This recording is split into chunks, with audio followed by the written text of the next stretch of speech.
Hi. Define the word enough for me. ChatGPT defines enough as sufficiency, neither too little nor too much. Simple, right? But what happens if you never define it? Well, you die. Not really, but you do end up in an endless loop of wanting more, never feeling satisfied. Let me ask you something. What's your goal?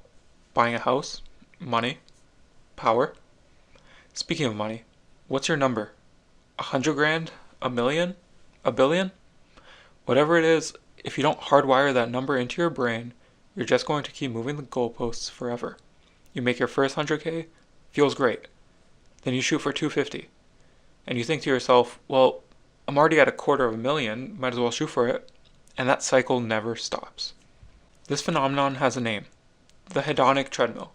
First coined in 1971, the same year that Charlie and the Chocolate Factory came out, it describes the idea no matter how much we achieve, our happiness quickly resets to a baseline.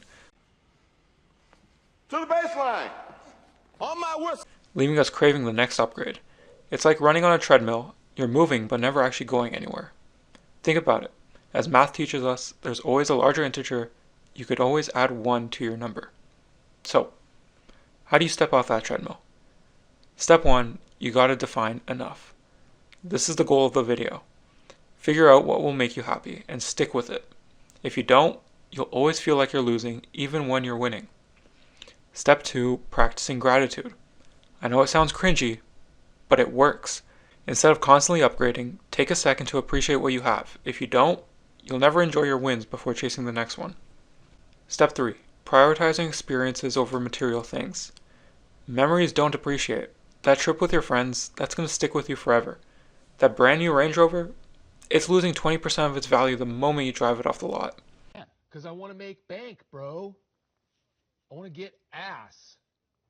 I want to drive a Range Rover. You see, when I graduated university, my goal was obvious. I needed a job. I spent days and nights sending resumes and cover letters hoping for just one interview. As exhausting as it was, I enjoyed the process and eventually landed a position. But here's the catch.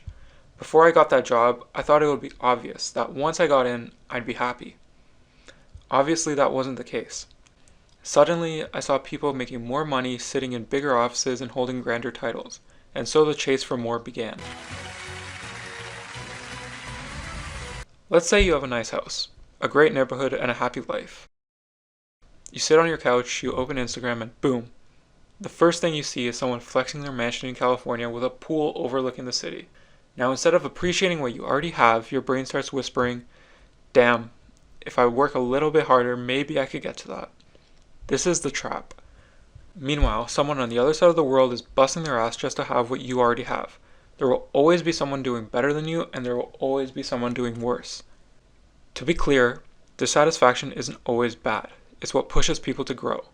Scientists weren't satisfied with slow travel, so they invented cars and planes.